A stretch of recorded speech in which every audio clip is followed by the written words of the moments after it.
Okay. I think that we are live. Hello to everyone who is viewing right now. Please let me know if I am in fact live. Just a little typey type that says that you can see me and hear me would be great. We're going to wait just a couple minutes for a couple other people to come into chat. But in the meantime, how are you guys doing? I hope that everything is all right with you.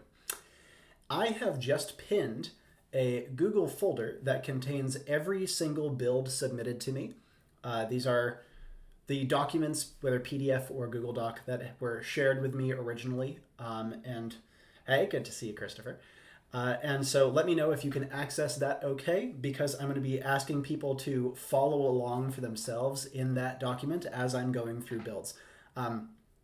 Both because I'll have to go through them pretty quickly, but also because my little streaming broadcast software can't really display as much of them as I would like. And as such, I want to make sure that some of the other touches can be fully appreciated. Hello, it's good to see you guys. Holy shit, it's 2:30 in the morning in Australia. What the hell, dude? I appreciate you staying up. To let you guys know, I don't know if you can hear it in my voice, but I am sick. I was very sick just about a day ago, but I am feeling a good deal better today, still running a low-grade fever. And so my energy is probably going to be a good deal lower than normal, plus I'm going to have to do gross things occasionally. Excuse me. There we go. Much like that. And so I'm going to try to keep grossness to a minimum. This just means that, one, we might have to go shorter than I normally would want to. I don't know how my endurance is going to be. So far, I'm feeling pretty good. So we're going to see how long we can go. But the other thing is that my wife and my son are both sick, and so there's a chance I'll have to be dragged away to help out with something or another with one of them. If so, I will be back, or at least I will give you guys a little tag of when I'll be back. So apologies in advance if something like that happens. All right, we got a couple more people coming in. Hello, everyone. I say we're going to hold out till about 12:40, 12:45-ish.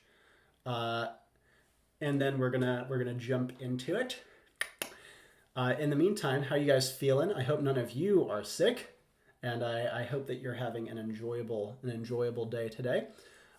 Make sure that you, if you're just joining, check out the pinned message. It has a link to every single build we'll be going over today, and I'll be going through them and announcing the finalists, and then doing a quick spotlight of all of the other ones that didn't make the finals.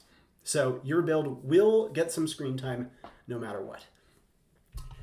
And make sure you have something to drink too.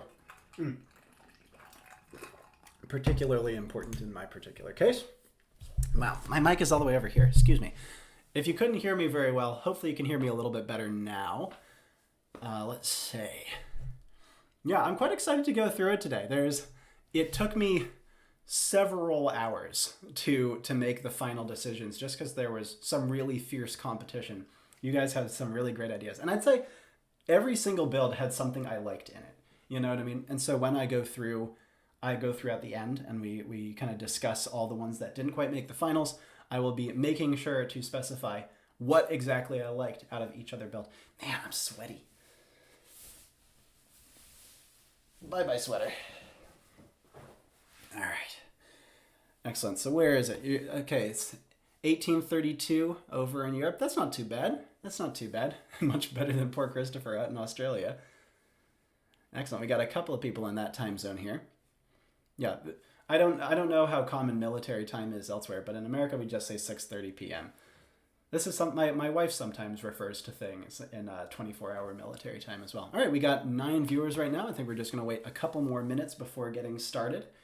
We're also going to be going over what the stakes are. To the victor shall go these spoils. Because it's, as mentioned in my initial announcement video, I wasn't really sure what exactly I was going to reward the winner of this competition with, but I've thought about it a little bit more. And I have some ideas on what is going to be a result of this. Hopefully it proves worthwhile for all of you, as well as a bit exciting. And part of that is going to be the introduction of a very talented individual who is going to be lending his services to us for the purposes of this contest and perhaps in future, though, of course, no pressure to him. Hey, Zaster, good to see you, man. And to answer your question, Merlin, I got 19 total submissions. Actually, is that true? I think I got 19 total submissions. Several different people submitted a bunch of different builds. I had 2 people, I believe, submit 2 builds, and then I had 1 person submit like 30. So, but I picked like my top 3 favorites of his. And I forget whether it was like 16 people who submitted 19 total builds, or maybe it was 19 people who submitted 22 builds. Can't fully remember, but all of them will be listed in that Google Drive link. So again, go take a look at that so that you guys can follow along at home. Let me know if the link is working okay. And let's see, anything else? Yeah, I think we're good to get started. Once again, if you guys are just joining, to let you guys know, I am sick. I am recovering from a sickness. I have a low-grade fever, but I think I have enough endurance to get through this. My energy might just be a little bit lower than normal, so apologies for that. And I might not quite have the same endurance. So we'll see how long we can go for. I'm surely going to get through all of the builds because that's what I'm doing this stream for. Certainly couldn't let you guys down. Italian, you recently had idea of arson affecting cavalry as well as infantry. What bonus of this type do you think could be strongest or most interesting? Do you mean in terms of a technology meant for one unit type affecting another unit type? Assuming you mean that, there's a couple of ways you could take that. Well, one that was suggested to me by Zastor on my hunting dogs video was having the stable text bloodlines and husbandry affecting dogs as well, since those were both very important things in the breeding of dogs.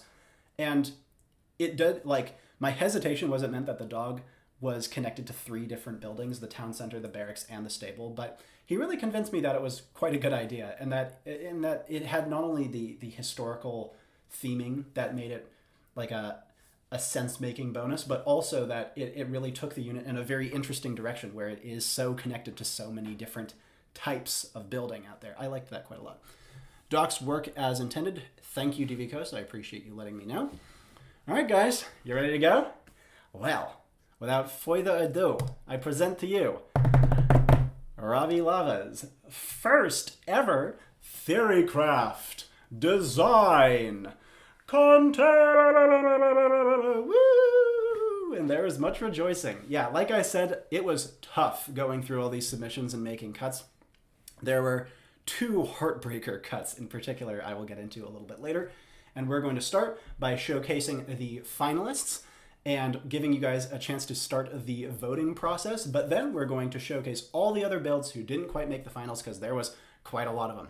Before that, though, let's talk about a couple of things. First of all, to the victor, what are the stakes for this competition? First off, you're going to get a Robbie-style civilization doc that we will make together. You'll be contributing things like the campaign text and maybe some of the other like flavor stuff, and I can write out all of the hard numbers and stuff like that to whatever degree of detail you want.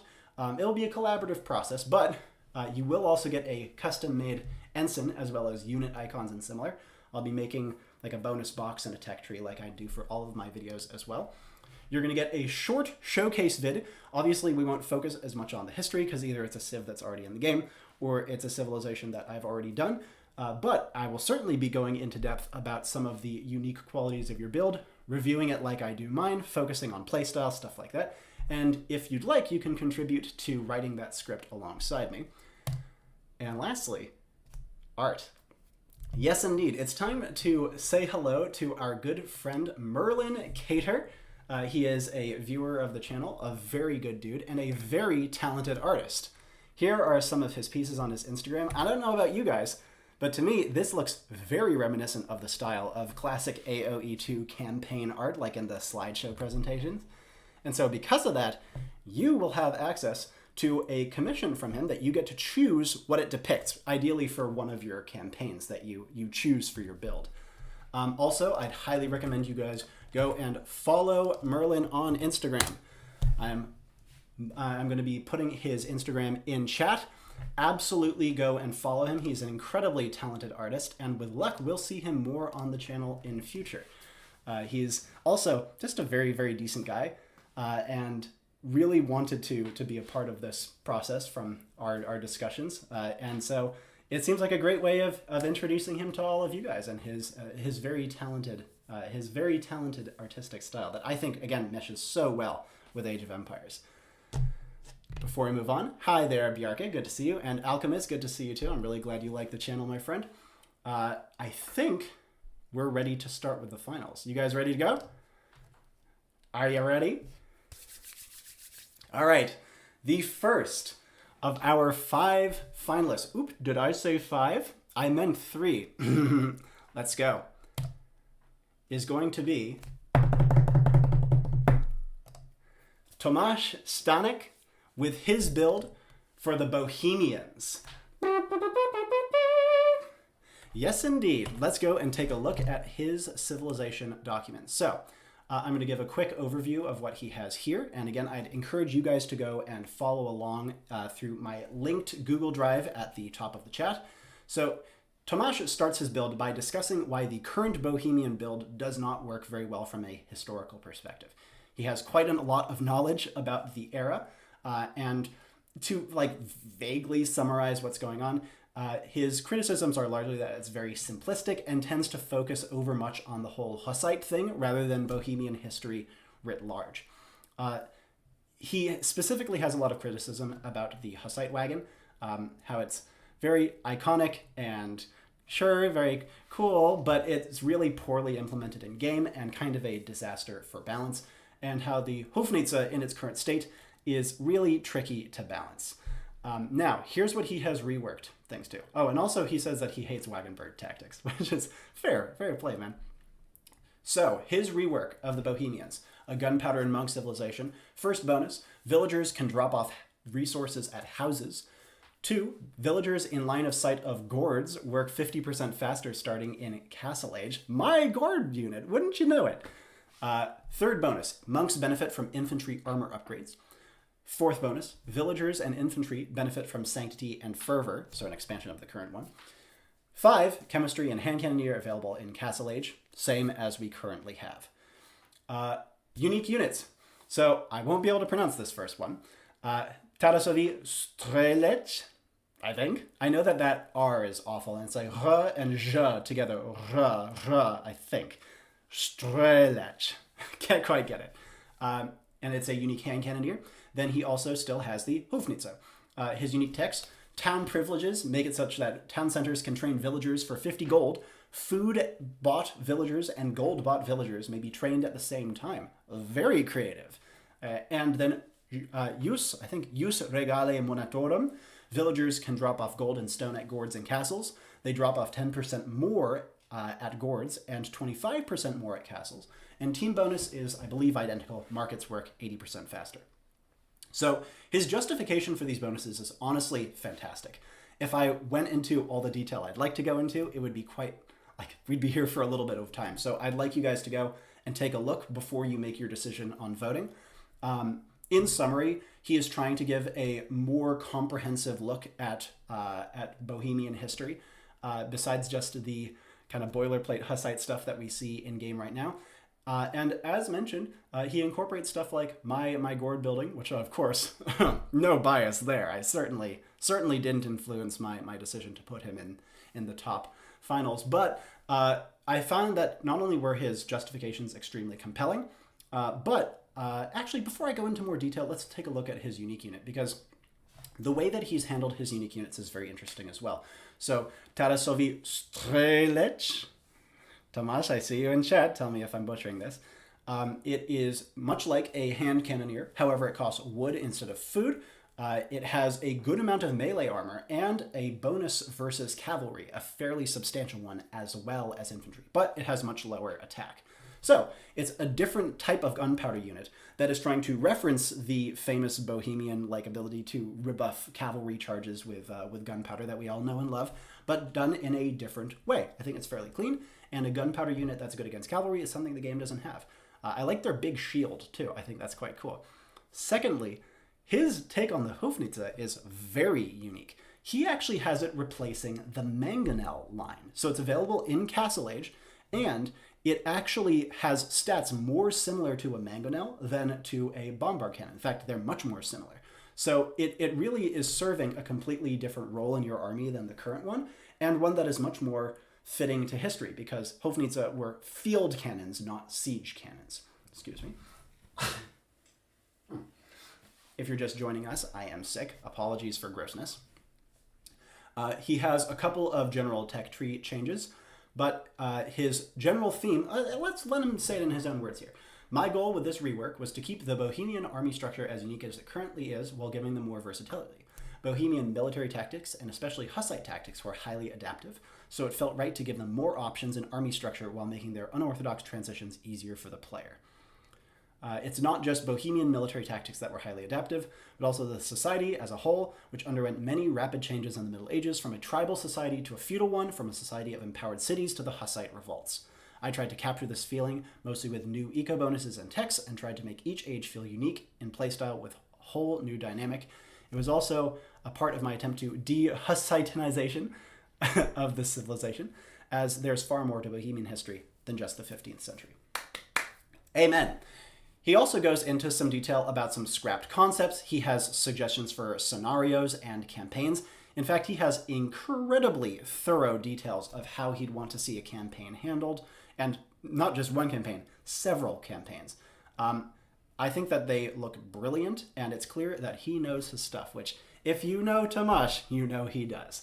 So thank you very much for your submission, Tomasz. Excellent job, and you certainly deserve your position in the finals. All right, let's take a quick look at chat before moving on. Actually, before we take a look at chat, I have a couple of other thoughts that I want to summarize on Tomasz's build. So in my opinion, this had the best raw historicity of all submissions. Not surprising, considering Tomasz is quite proficient with this area of history. And I think that that level of attention to detail and historical... what word am I looking for? Historical faithfulness is really admirable. I think he has a great analysis of the Civ's current issues, especially with how focused on Hussite stuff it is. But even from a mechanical standpoint, I think he has a good grasp of what's wrong with it right now, too. And I love all of his bonuses. I especially like the house drop-off one. I think it's very cleanly done, and he justifies quite well why it's not just strictly better than the Japanese camp discount bonus. Because after all, you will still have to build your camps eventually to get the technologies that are inside of them. You're just saving in the very, very early game, using houses to replace your camps during Dark Age, for example. I also love, of course, how he incorporates my gourds. And I would say that this build was not, like, daring, but it was extremely clean. You know what I mean? Like, I obviously like my daring builds, but there's a big place in my heart for ones that, like, it's not boring. By far and away, not boring. But I think that it approaches things in a very moderate way and ends up with what looks like a build that belongs in the game right now, you know? And lastly, I think his campaign recommendations are fantastic. So that's my summary of Tomasz's build. I hope that you guys enjoyed this first finalist. Let's move on to the next finalist. But before we do, take a quick look at chat. Okay. Congratulations for Tomasz. Excellent. Oh, good to see you in chat, man. Alchemist says, honestly, at this point, I want them to get the Central European architecture set. Yes. Gold villager options. Interesting. Carlos says, like the Civ, dislike the Vil things because it is OP. Solid, great Civ. Did I do a good attempt with Strelech?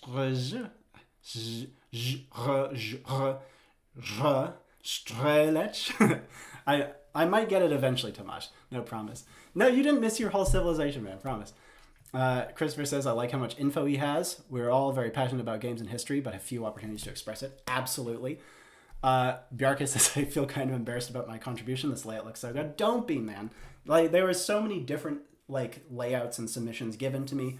Tomasz's was fantastic, but many others were too, and your build certainly had many things to recommend it as well. Oh, you can pronounce that. Tomasz is correcting my pronunciation more. This guy knows this stuff. Absolutely. Good day, sir. Good to see you, Ivan. Or Ivan. I don't know how you pronounce your name. Excellent. Tomasz says he's happy to answer some questions. Very, very good. If you guys have questions for Tomasz, leave them down in the chat for him. I'm going to take a quick sip. If you're just joining us, to let you guys know, I am sick right now, so I don't know how I don't know how my endurance is going to be, but I'm going to do my best here.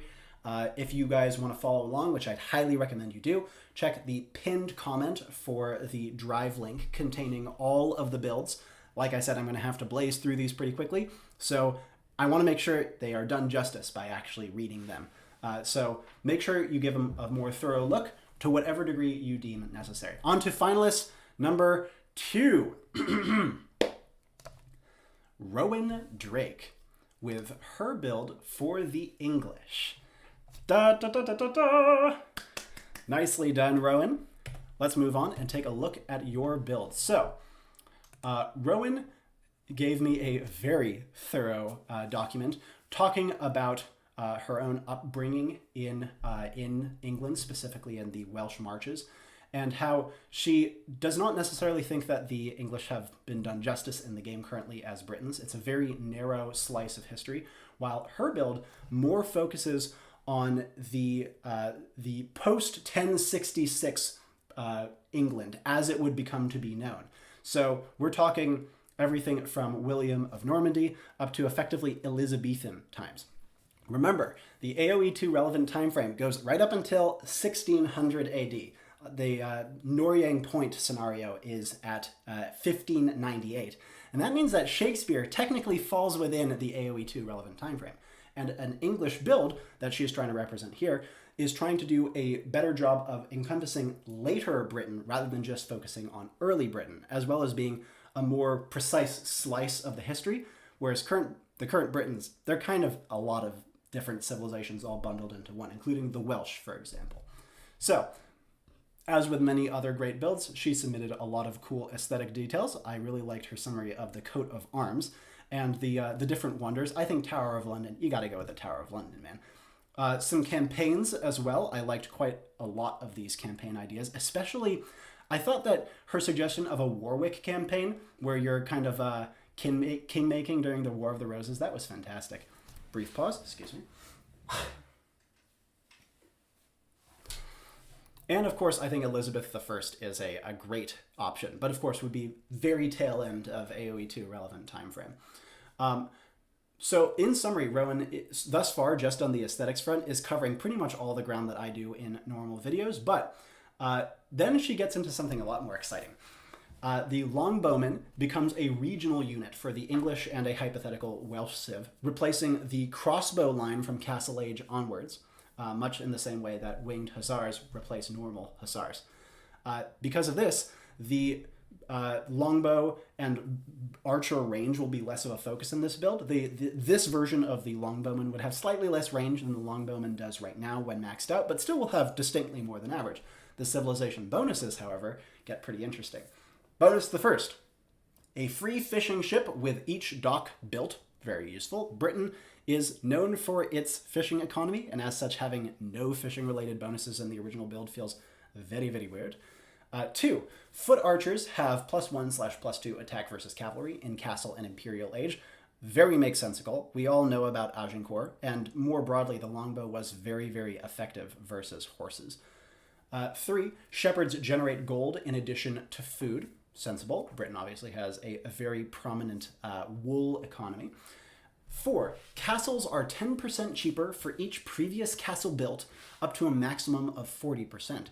Very interesting. Her justification for this was great, though, because certain parts of England are some of the most castled areas in the world, so having a castle discount does seem to make a lot of sense.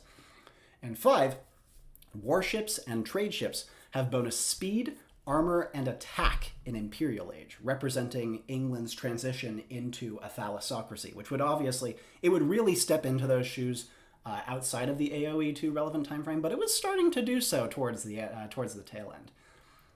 So, not only does Rowan have a lot of fantastic justification for all this, which I will let you guys go into more detail and read about, but I want to get down to the unique unit that she submitted, as well as the Longbowman. So, first of all, her version of the English have a second replacement unique unit, namely the Billman. It is a replacement of the Halberdier, and it has reduced bonus damage versus cavalry, elephants, camels. But in exchange, it reduces armor and pierce armor by 1 for 3 seconds after attacking, like an oboe, but not as good because it is not a permanent reduction. So this makes it a more versatile unit while being slightly less good at halberdier things.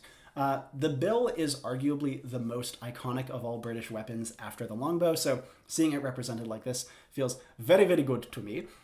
And then secondly, the castle unique unit is called the Knight Errant, and it is a dismounted knight. A bit cheaper than a normal one, speed of a champion, but very, very beefy.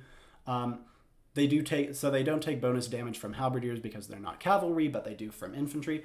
And she's trying to allude to the wandering knights that were like a part of chivalric romance, but also you would see like knightly, you'd see kind of themes of knightly honor and virtue on display in many different elements of English society, as well as Western Europe more broadly. Makes me feel like a unit like this, like a dismounted knight, should be a more broad-ranging unit.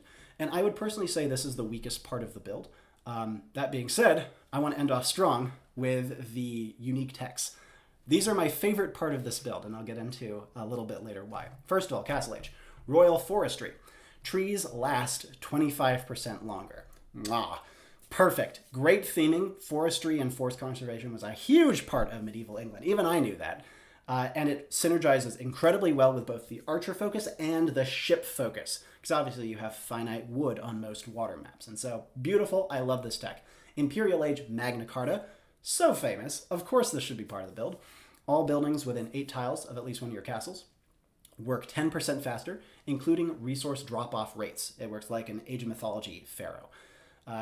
Also, extremely fitting. It makes sense that the Magna Carta, which was obviously one of the most impactful documents ever signed in the history of the world, would help the work rate and production of your country. It's hypothesized that the Magna Carta was part of the reason that England became an industrial power so early, because it kind of had this precedent of, I'm not going to say true empowerment, but like it was slightly more decentralized than other European monarchies. But that's definitely, don't take that one as gospel truth. And so, with an overview of the civilization done, I'll just team bonus, duh. It's the current one of archery ranges working 20% faster. Might have to nerf this one, Rowan, considering the recent nerfs to the Britons, but perfectly makes sense, Cole. I actually thought this was one of the best bonuses on the current Britons, and I think it makes a lot of sense here. The levying of archer units was extremely common in medieval England. And besides that, some tech tree changes. I'm not going to go into a ton of detail about these. But to end off what is already an excellent build, not only are all of these tech tree changes extremely well thought out and detailed, but Rowan has an entire summary of the game plan for the civilization, much like I normally do in my videos, but way more thorough, like drastically more thorough, which I absolutely love, focusing obviously on how strong they are on water, for example, and similar. But she also has a loose threads section. Oh, beautiful. I love it. And scrapped ideas too. Just a mirror of the way that I normally conduct civilization designs. It makes me very, very happy. So wow, that was a lot to go over. You guys see how much like good stuff people are submitting to me? It's just unfair. Let's go into some of my specifics for why I liked this build. Beginning with, it's a really good depiction of a pretty broad range in history. Like 1066 to like 1592 or whatever it was. It's a lot of time to cover. And I think that Rowan's bonuses do a really great job of showing England evolving over time. Going from like a relatively mixed power, like not even a mixed power. What am I trying to say here? England was in a state of relative turbulence for a large part of its early history. And obviously after William kind of consolidated it, it remained fairly turbulent for a while, only kind of emerging as a power over the next couple centuries. And I think her build does a brilliant job of showing that. It has excellent attention to detail and justification with a really good playstyle assessment. Like I said, that playstyle assessment was several times better than mine. So really good pointos for that one. I liked the bonuses. They weren't too weird, they weren't too wacky, but I thought that archers and dock overall as like a focus for the Britons made perfect friggin' sense. They really deserve to be a naval civilization, and I really like how she addressed it without taking away from their archer side too much. I also think that her unique technologies were my favorite overall pair that was submitted to me across all builds. I loved them, I loved their history, I love how they synergize, and I thought that they were well balanced. Then there was also that little section incorporating my unit theory crafts. I didn't mention that when I was going through the build, but she actually said, you know, if Robbie's footmen were to exist, for example, how would they fit in my English build? And like, come on, that's how can I not like love that? You know what I mean? And I think, did I have another point? That's it. Okay. Before we move on to finalist number 3, let's take a look at chat. I hope you guys are enjoying so far, and I hope you guys are admiring all the builds that people have submitted. Excellent stuff there from Rowan, of course. I really appreciated her submitting, as well as all of you submitting. For those of you who are just joining, to remind, I am sick right now, so my energy and my brain space might be a little more frazzled than usual, plus I'll be doing gross things occasionally, so I apologize for that. And we'll see how long the stream can go. I'm going to try to get through the builds as quickly and efficiently as possible. Let's take a quick look-a-rooney at chat. Catch up. Ooh, wow, there's a lot of stuff in chat. Tower, okay. Tomasz says, didn't expect a reconstruction of the English. Sounds interesting. I certainly thought so. Tower of London is on scenario editor. It might be Carlos. I honestly don't know. I haven't plumbed the scenario editor for a little while. Merlin says, I heard salmon was the food of the poor for medieval Brits. I had no idea about that. Very interesting. Tower of London is in the editor. Excellent. Boforce says, what do you think of bonus for fishing ships for the Novgorodians? As a naval civilization? Yes, I actually strongly considered a naval direction when I was going with my build for the Novgorodians as well. I liked the economy focus a little bit more just looking at their history, but I think that if I had to make a naval Slavic civilization, it probably would be them. And if you wanted to make a less weird and like wacky build of the Novgorodians than what I did, that would probably be a good way of doing it. Bjarke says, congratulations on the finalist spot, another nice layout. Merlin says, these submissions are more dense than any essay I've ever written. Exactly. You see, this is why running this channel is so entertaining. You guys put like so much effort into even like just normal comments. It's fantastic, man. Yeah. Tomasz says, a lot of European states were highly decentralized, most famously Poland, Lithuania, where instead led to creation of a serf class. That's true, and that was not as prevalent in medieval England. And then Divo says, English must be reworked. Ivan/Ivan, again, pardon, I don't know how to pronounce your name, says that he likes Britons as they are. Totally reasonable. I know that when I was younger, Britons were my favorite civilization, which I'm sure many people thought as well, because they are fun and you get to shoot things. Tomasz says, don't think that Britons deserve Crusaders more than French or Burgundians. I'd like to see crusading stuff as a more broad-ranging thing, really. Icebird says, going to say, I enjoyed your recent Swahili build. Thank you. Really appreciate it, man. I really liked how that one turned out. Apologies, by the way, if you're waiting on a response from me. Again, I've been very, very sick, and so I'm going to try to get back to responding to comments as per usual in the not terribly distant future. Lovely Italian says, there's so many different civs with good fishing economies. They should just add more dock text for them to better contrast it. Yes, and I think part of the issue with that is that water is so dumb and janky right now. But a bigger water change more broadly, I think, would lend itself brilliantly to something like that.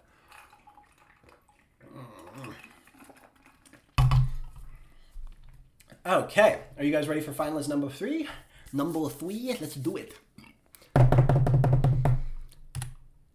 Riza Garrow with his build for the Jurchens. Da, da, da, da, da, da. Nicely done. I don't know if it's Rise or Riza. I just keep saying Riza because it feels more right to me. Now, let's take a look at his build of the Jurchens. Now, interestingly enough, he actually sent me this build quite a while ago, bundled with another build, which was not submitted to this competition, because he just wanted me to take a look at it. And I thought it was so fantastic that when I had the idea for this contest, I reached out to him and I said, do you want to submit this thing? Because it was brilliantly done. Look at this table of contents. Mwah! Just a thing of beauty here.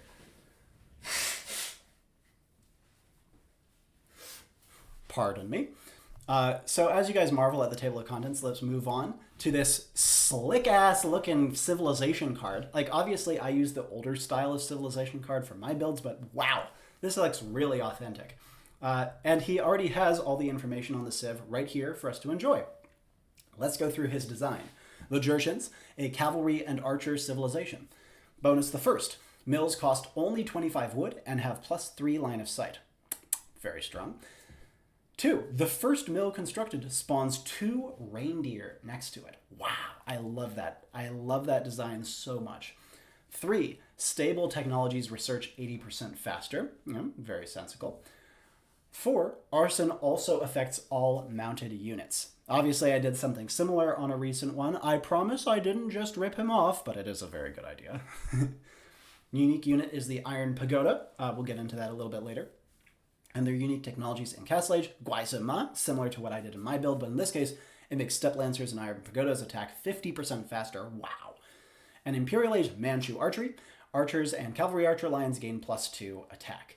Their team bonus is that Archer line upgrades are 20% cheaper. Pretty low impact, that one. Now, he has this beautiful map depicting where the Jurchens are operating in conjunction to a bunch of other civilizations. And he starts by going over a campaign idea and adding another common unit to the game.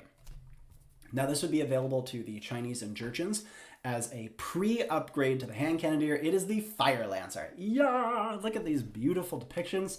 Look at how thorough it is. Look at that slick-ass unit icon. Wow. Like, it took me a while looking at it to realize how he'd done it. You know what I mean? Just really, really nicely done. And I think that not only does he go over the stats of it in great detail, how it works, and again, available both to Jurchens, this Jurchens build and the Chinese, but he has tons of different pictures and illustrations of what was going on. I love it. I absolutely love it. Now, adding into further detail, he's adding new frickin' objects to the game. Reindeer as a new hunt type, moose as a new aggressive hunt, Korean fucking pines as a new tree type. What the hell? That just went above and beyond what any other build did. Korean pines, come now. That's unbelievable amount of detail. A beautiful civilization icon. Hopefully you guys can see it and my big stupid face isn't blocking it.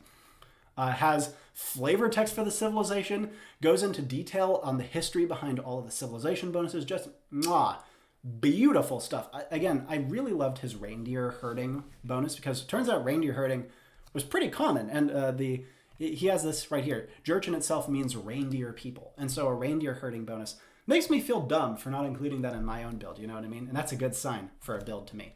So his Iron Pagoda, unlike mine, which is an upgraded Step Lancer, this is like a dual-wielding cavalry maniac who deals trample damage, but is otherwise a fairly standard heavy cavalry unit. It does have a buttload of armor, though. Take a look if you want to see more info on their stats.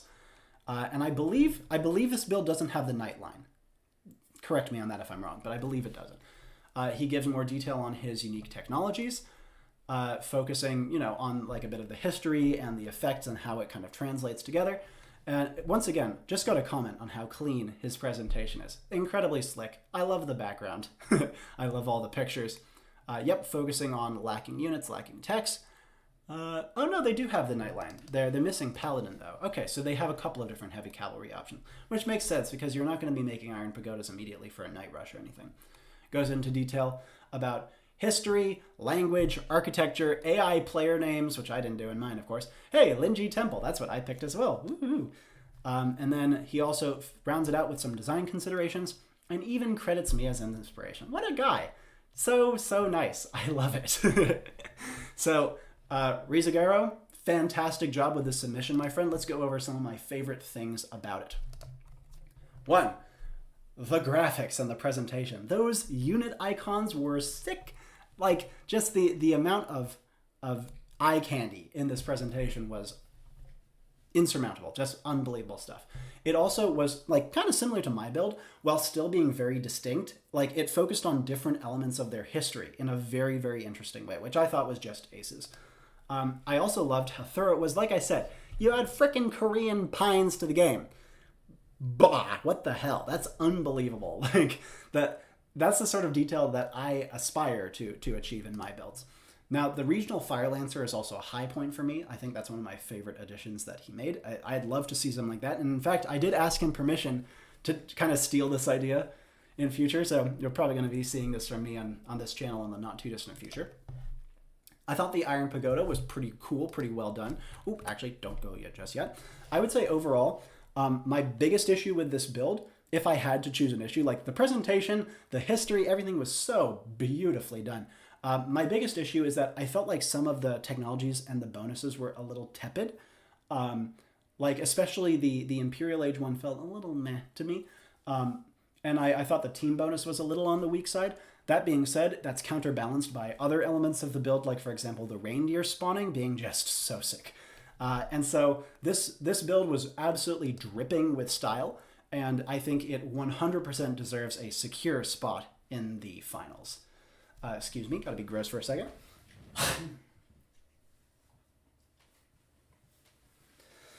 All right, before we move on, let's take a quick look over at chat. I hope you guys are enjoying yourself so far. I hope that me being sick is not impeding things too much. Let's take a look here. Boforce says, original Novgorodians, almost no good units in real games. Be useless in post-in situations. Gives them a smooth advantage in early feudal and dark age. Might be a really good 7 islands. I mean, it's totally possible. A certain someone in chat who may or may not be named Bjarke did send me a test of how the Tisiatski might actually work in-game. Unbelievable. I still have not gotten around to that yet. So sorry, man. I was prepping for this thing. But based on how well that works in practice, that might change my mind on how my Novgorodians build currently works.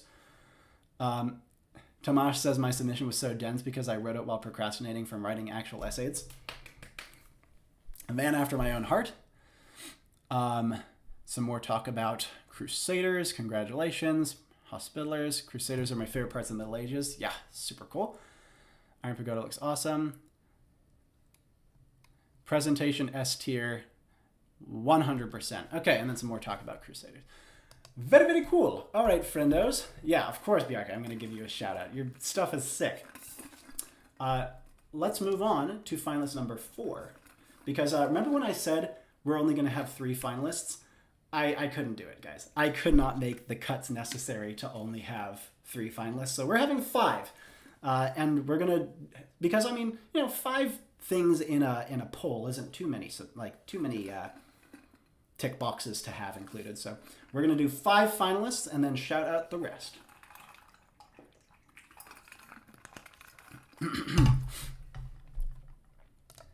Zaster994 with his build of the Kartvelians. Ooh, what are the Kartvelians, you may ask? Well, it is a actual ethnic demonym for the Georgians, rather than using the term Georgian, which is mostly used by the people who were conquering and subjugating Georgia. This would be a term. This is a term that they've used for themselves, and so already a good amount of style with that pick, Zasor. Nicely done, man. Let's take a look at his build. If you guys are following along, or if you guys want to follow along, make sure that you take a look at the pinned comment. It has the Google Drive link that has all of the builds. And so make sure that you give each one a thorough read before you vote if you deem it necessary. So let's go through Zastor's build for the Georgians, or as he more rightly calls them, the Kartvelians. He gives some context on why he's making the decisions he makes, but then goes into his civilization bonuses. And I should say, he named his civ bonuses, which I've realized I am a sucker for. I really, really enjoy it when people do that.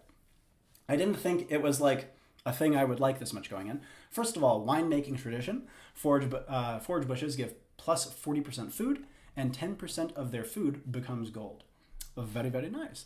It is a nice, clean take on a similar bonus that he actually helped me design for my own Georgians build, but has the extra gold element added to it. Next, Chidalba. I think Chidalba Wrestling. All melee units, including villagers, get plus 1 attack. Very versatile.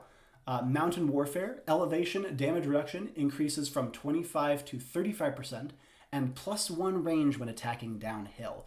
Ooh, very, very cool. This will help compensate for them not having Bracer, which I think it's necessary. Like, I didn't have Bracer in my Jordan's build. I've seen a bunch of Jordan's builds at this point. All of them lack Bracer. And this seems like a clean way of keeping them with a defensive identity that he's trying to go for without having Bracer, which is normally a really important defensive bonus. Lastly, Cuman Immigrants, heavy cavalry archer, free. Very makes sense goal. Team bonus, monks regenerate faith 20% faster. As he says, it wouldn't be a Jordan Civ concept without a monk bonus. And unique technologies, Castle Age, Monashpa Cavalry. It gives the Step Lancer line +2/+1 armor, 20 more HP, and attacks as fast as a knight. Wow, that is a very powerful bonus, and it's meant to make them a true alternative to the knight line, like a cheaper knight with less HP and a ranged attack, as he puts it. He was thinking about having this be a unique upgrade to the Step Lancer line, but wasn't really sure how to manage it. And I feel like every single Georgian build besides mine has played with the idea of Monashpa Lancers. It makes me feel like I probably should have done so. He gives, again, his build has a lot of attention to detail in terms of balance. And I think that it is very, very, like, it's a different direction that a lot of other people chose to take, because Zastar, when he gives feedback on my builds as well, it is very much oriented towards actual competitive balance. Oh, pardon, I just glanced at chat. The document is locked, Philip says.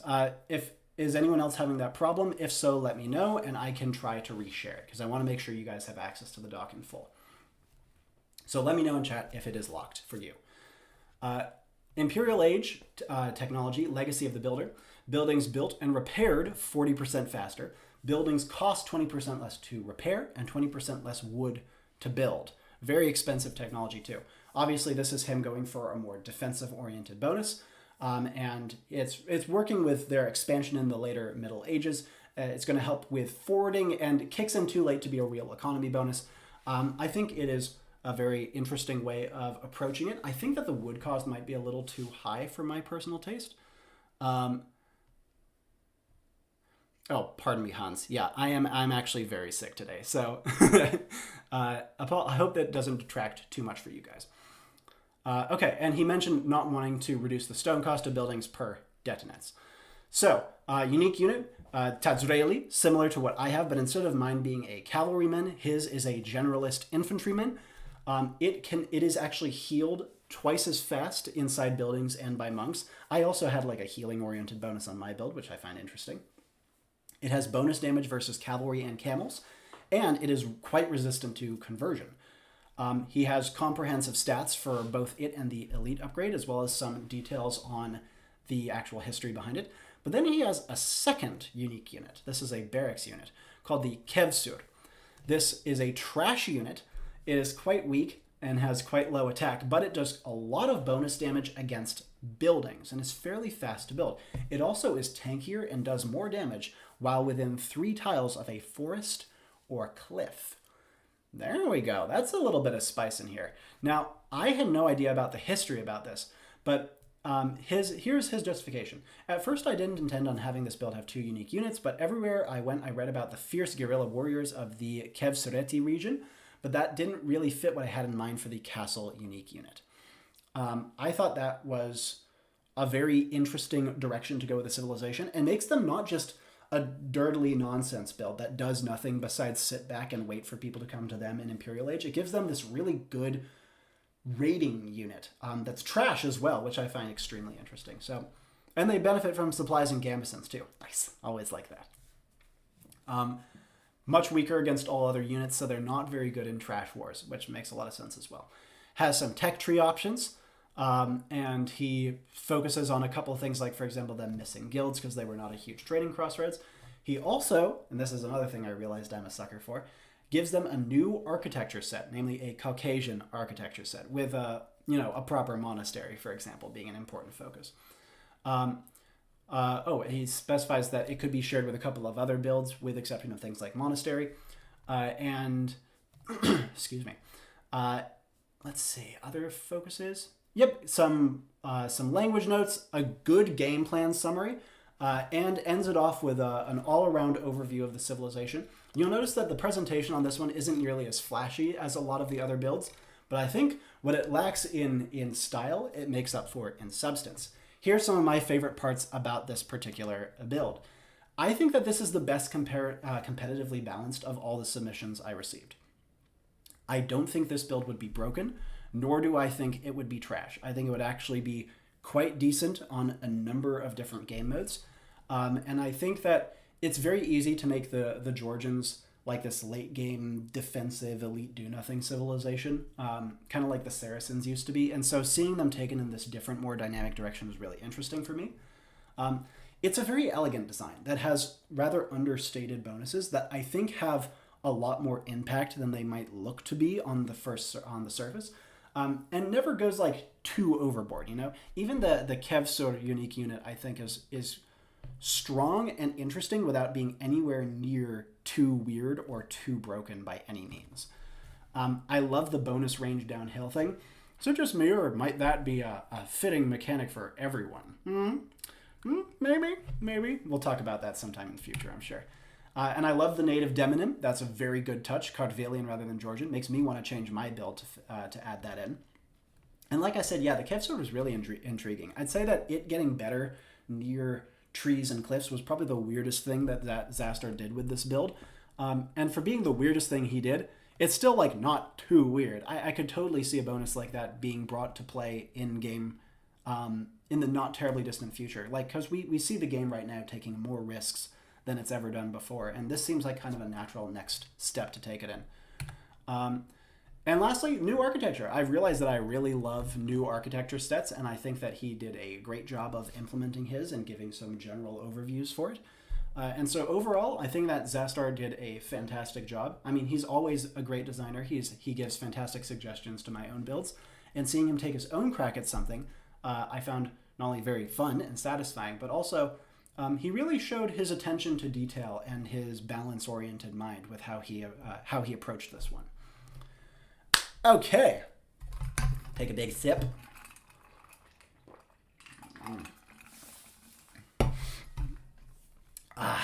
Again, if you guys are just joining, I am sick. I apologize. I hope it doesn't detract too much from the presentation. We're going to get through this as best as we can.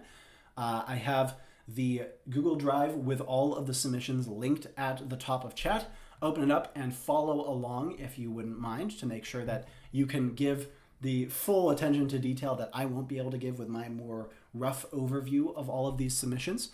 Let's take a look at chat before we move on. Yeah. Cardvelians is locked. Scheisse. Let me take a look at...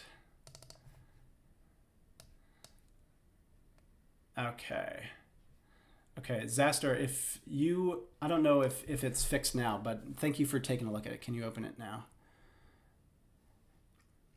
You guys let me know if it's still causing problems in a little bit. Thank you guys for confirming.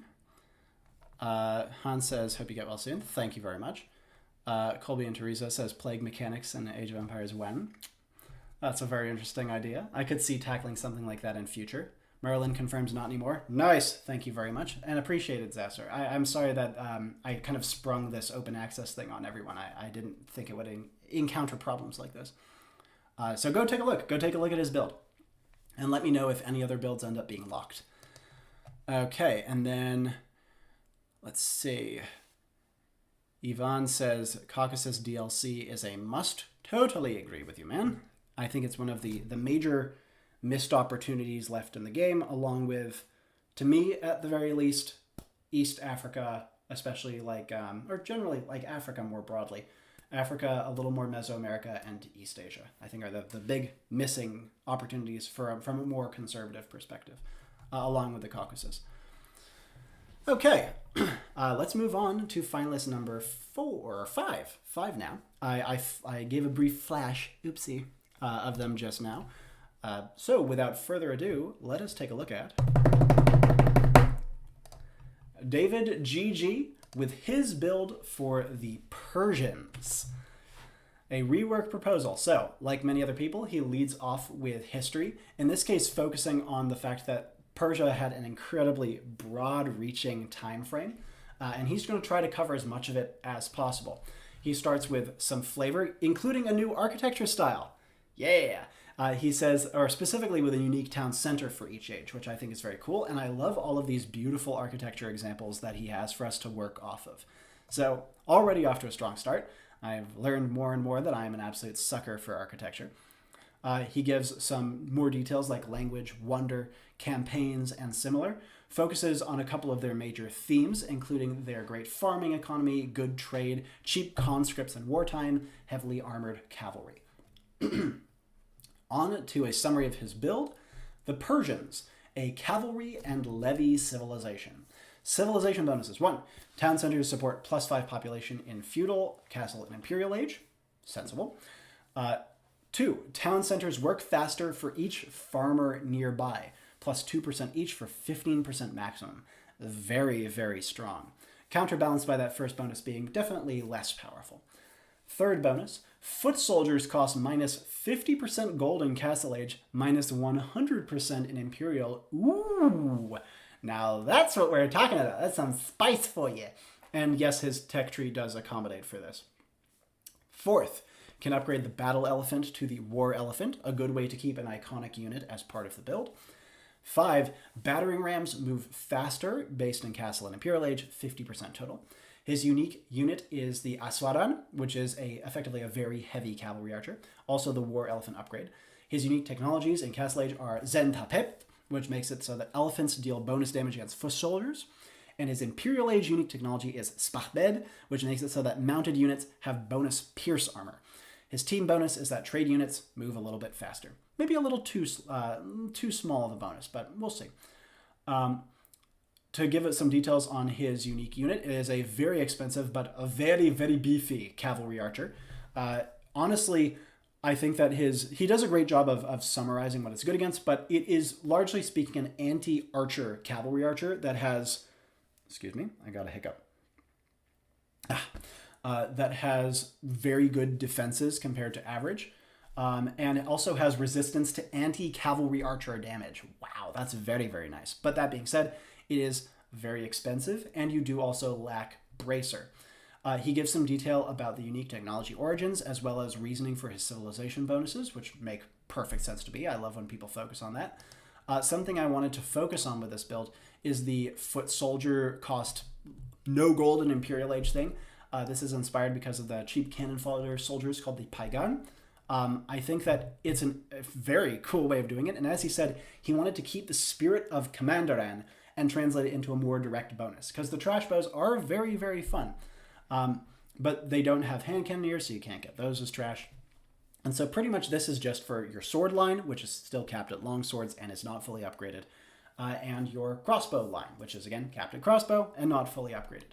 Really, really cool bonus. I love how daring it is.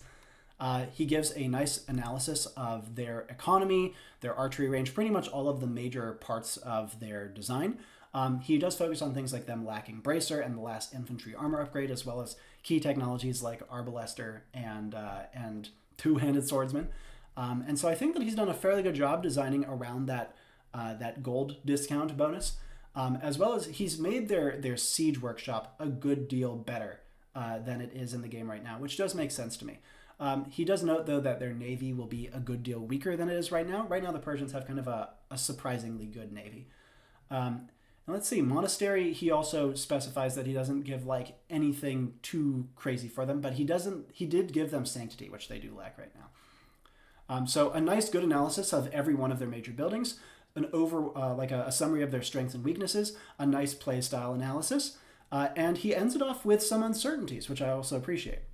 And then he even has a tabled ideas section with a nice, beautiful table right here. Thank you for that. I always appreciate a good pun.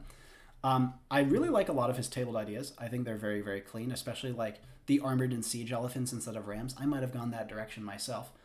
And his unique unit, the Aswaran, switching between melee and ranged attacks also makes sense. And so in summary, he does a really good job of going over the potential flaws in his build, as well as ways to potentially correct them, and a number of the, frankly, really cool tabled ideas that he did not decide to go with for the build. So, to summarize some of my favorite parts about David GG's design, to begin, I thought it was very thorough. He had links which I followed all of them to go check out like the different like Wikipedia pages and stuff that he linked. He had notes, and he even matched my presentation style, which I always appreciate. But obviously, the reason I have this build here is mostly because I love how daring it is. That Commander and everything bonus is so cool, and I think it's actually done rather tastefully. I don't know if it's perfect. I certainly think there could be elements of it that are just flat out broken. You're getting it for free after all, and that's always a scary thing. Maybe it could transmute the gold lost into their other main resource, so you're not just getting like 25 wood crossbows, but I still think it's a very good idea and a cool way of keeping the spirit of, in my opinion, the best part about the civilization while transmitting it into a new framework.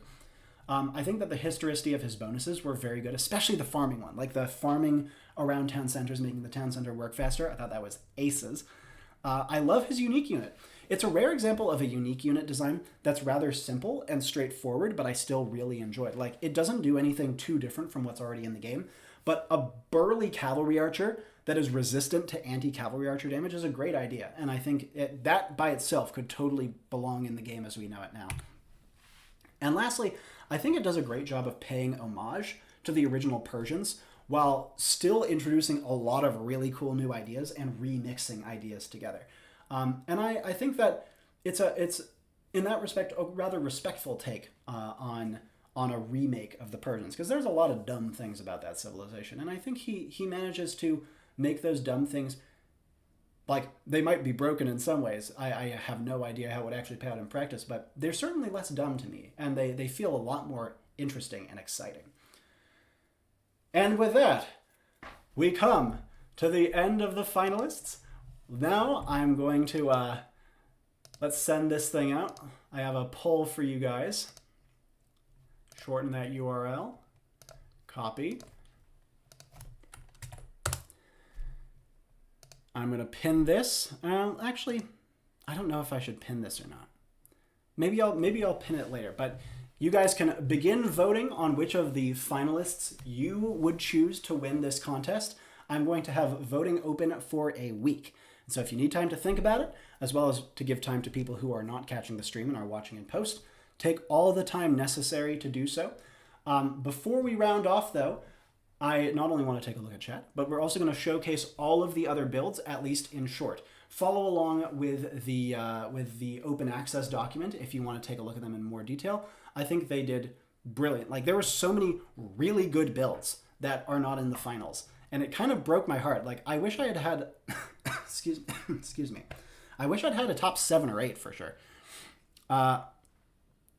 Now, let's take a quick look at chat. Blah.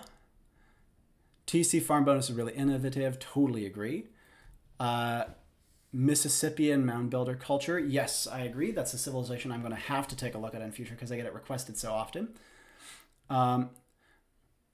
Yvonne says builds are not nearly as professionally compiled. That doesn't matter, man. There's a range of professionality to this, though I do say that it does make it a lot easier to kind of like take in builds when so.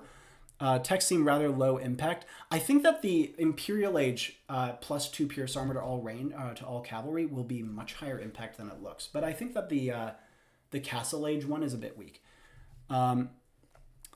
Probably lacking in military tradition for the Mississippians. Yeah, I think that's probably the weakest part of them. I'm going to do my own research and see what I can come up with.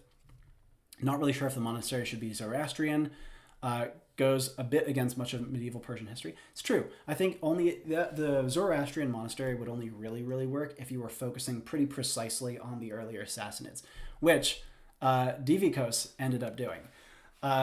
Now, Edelweiss, good to see you, man. Just missed it. Looking forward to the vid. Divikos did precisely what you just mentioned, Tomasz.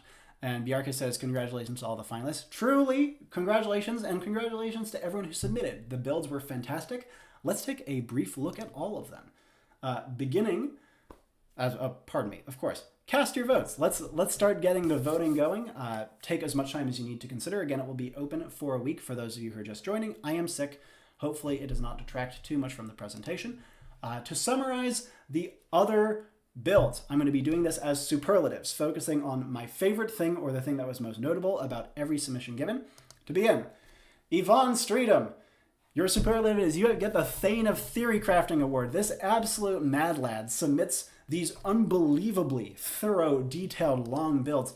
And he sent me like at least 20. It was so many. And there were a lot of really great ideas in there. Just ridiculously comprehensive, huge amount of detail. Honestly, a bit overwhelming for me to read. But to give focus on some of the things that I like most about his stuff, I would say that his rework of the Byzantines, his later French build, and his Castile build were my favorites of the ones that he sent. I have his gigantic document linked in the open access folder above. I would say my two favorite things he did is his Byzantine Greek fire unique technology was awesome. It's like so much better than the shitty, oh yeah, your bombard towers do splash damage, blah, blah, blah, that they currently have. That thing just, when I saw it, it pissed me off because of how lame it was. And this is how you do a Greek fire unique technology right. Secondly, his wine cellars civilization bonus he gave to his French build, was genuinely one of the most creative and cool bonuses I've ever seen. To give a summary, it's the longer you go without spending food, you start to get a trickle of food.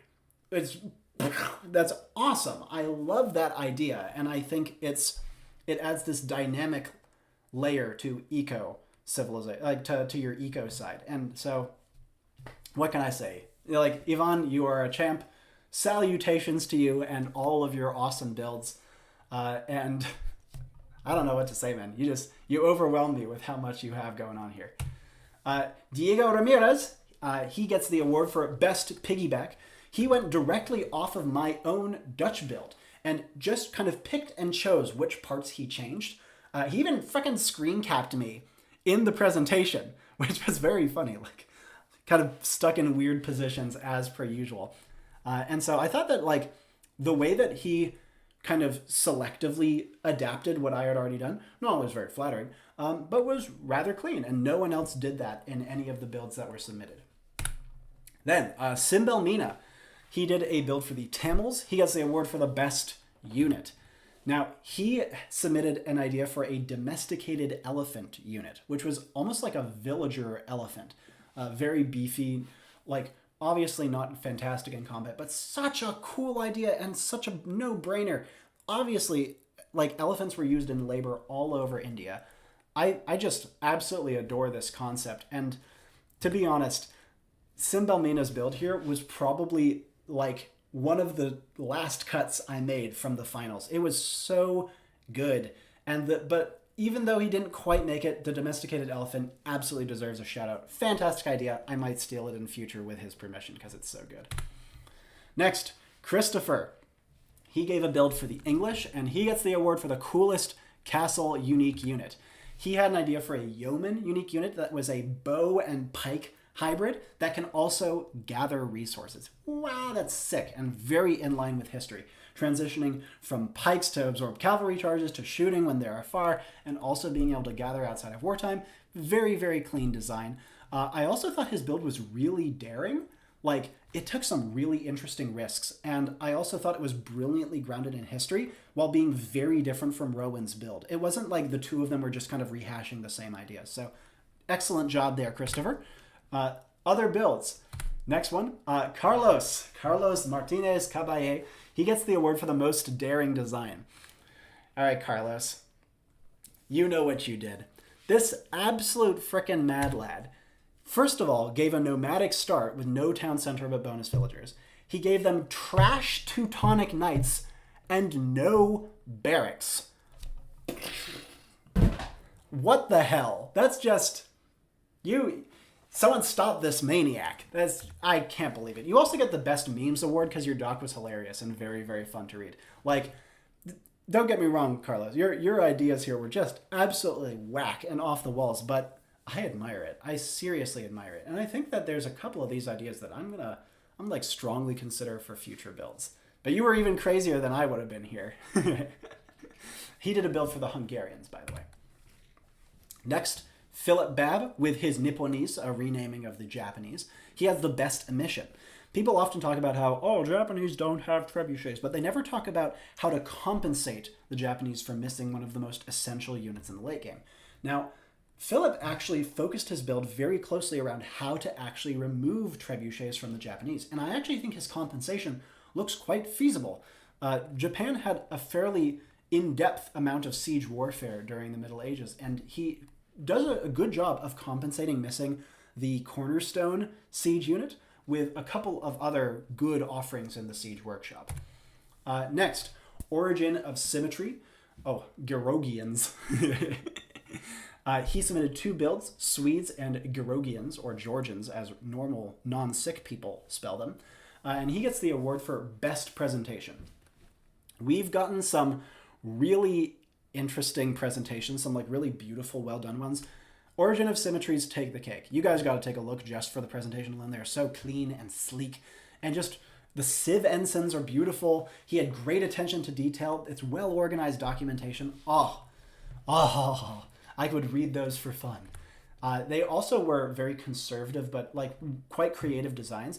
I would say they were overall distinctly on the underpowered side, but I thought that like he did a great job making sure they weren't overpowered, which is quite a frequent issue with Theorycrafts. Egyptians. And so, excellent job, Origin of Symmetry. Your builds were quite difficult cuts for me to make. Next, Bjarke Kier. He did a version of the Danes. He's getting the Prophet Award. Now, what does that mean? Well, first of all, he has some really good ideas in his build. I loved the inverse scaling mechanics he has, where certain units get worse over time and certain bonuses depreciate over time. I also think that his unique technologies were amazing. He has this version of Berserks. He makes it a unique technology, and it makes it such that infantry units are highly resistant to ranged arrow fire. And I thought it was brilliant. A great way to make infantry a lot more viable against their main bane. But the main reason that he gets the Prophet Award is that his build has like 5 references to a build that is coming out this week. A collab, not with him, by the way, that I've been working on with the collaborator for like 2 months. What do you know, Bjarke? How did you figure it out? Like, you'll see when that build drops. It's like quite uncanny how many like comparisons there are. Even the inverse scaling thing is an indirect reference. So Bjarke knows something. Keep an eye on that boy. And to give the last of the builds that were submitted, Divicos Power, you get the award for the hardest cut. You had a great history section. I loved the campaigns that you picked. I loved your unit reskins. That was a really underrated part of these designs is people showing what, like, if we actually had regional units or civilization-specific unit skins, what they would look like. So excellent job there. And I loved your unique religious magi and fire altar side. So I should note, since I forgot to record it here, I forgot to note it down here, he did a build of the Persians, specifically the Sassanids. And so he focused on earlier Persian history when they were actually Zoroastrian. I fought back and forth for so long about whether to go with his or David GG's. It was really difficult decision. I'm so sorry, Divicos. You were probably if I had had 6 finalists, you would be number 6. Really great build, man. Next, Dark Ranger 116, with his build of the Sicilians, gets the Parsimony Award. Now, what does that mean? Well, he actually makes very few changes to the Civ. He keeps quite closely to like how it currently plays, how it currently works, its current feel, and the changes he makes are very minimal. I'd say he made 5 or 6 notable changes, and all of them were focused on historicity, which I thought was brilliant. It's kind of an underrated side of theory crafting to make as few changes as possible to a civilization. Certainly not something that I'm very good at. And so Dark Ranger, nicely done. You well-earned Parsimony Award. And lastly, if not, I apologize, Saracen Warlord, and by that I mean Warlord. I'm sorry, guys. With his build for the Shias. Now, this was obviously an Islamic power build, but he went in a dynastic direction rather than an ethnic direction. There would obviously be some comparisons to my Umayyads build, renamed to the Syrians, because they did follow some common ground there. He gets the Best Bonus Award. His build has some really cool ideas, but one of them was that your units can walk through your own walls, and that's just fucking cool. That's just a badass build. I absolutely adore it, man. Super, super cool bonus. It fit well with his design. And I also thought that the themes he overlaid in his in the beginning of his document really framed the build very well, and he had a beautiful ensign. So Saracen Warlord, excellent job, man. You did a great work with this build. And frankly, all of you did fantastic work with this build, with all of the builds that you submitted. Thank you so much for watching. Please remember to cast your votes. And I really hope this has been an enjoyable presentation for you, despite me sounding like death. Before we go on to chatting, just to kind of finally wrap it up, the channel is evolving very rapidly, and this, to me, kind of marks like a new high watermark for, I don't know, engagement, excitement, interest in what I'm doing. And I really do mean it when I say that this has been a wonderful experience doing this contest specifically, YouTube channel more broadly, but this especially was fun to see how much effort you guys put in and how much you taught me and how many cool ideas you had. Just very humbling. And because of that, I thank you profoundly from the bottom of my low-grade fever heart. Let's take a look at chat, shall we? Okay. Congrats all. Yvonne says appreciate the mention. Tomash says the villager elephant is the best thing I've ever heard of. I know! It was such a good bonus. It felt horrible cutting it. Diego says appreciate the shout out. Carlos gets a smiley face. Carlos says my trash Teutonic Knight were precious. Biarca says that sounds amazing. Can't wait to see it. Divico says, fine, man. I understand the hard decisions to make. Oh, you have no idea, man. It was a nightmare making cuts for this. That one is also locked. Oh, scheisse. I'm sorry about that. Philip, if you specify which one you locked, let me know. I'll try to get it unlocked working with the collaborator. They might not be in chat, though. Merlin says, excellent presentations. Get well soon. Eric, unfortunately, you missed a bunch, but all the finalists have been announced. You can go take a look at the linked document, or it's a folder that has all of the builds.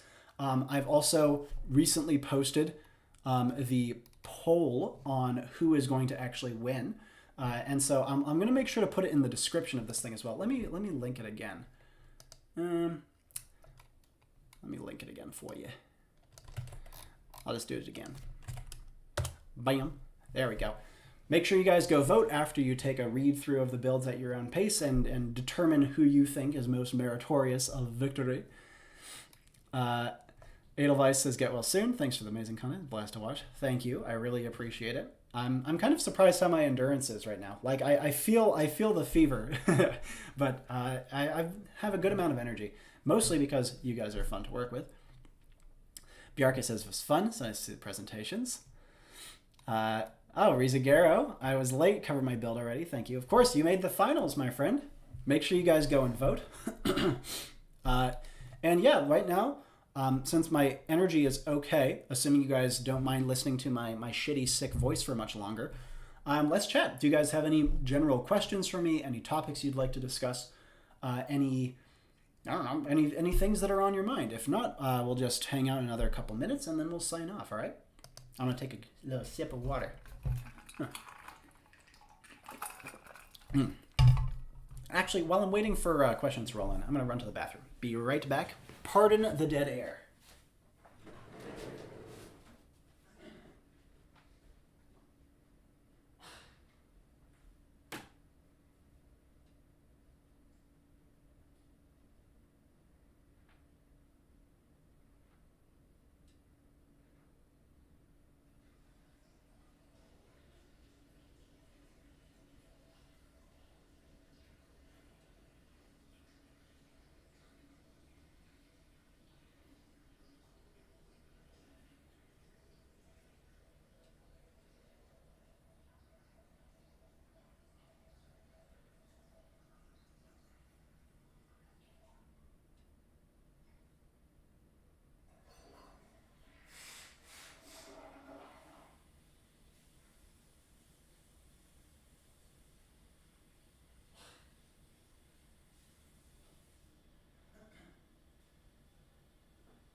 Okay.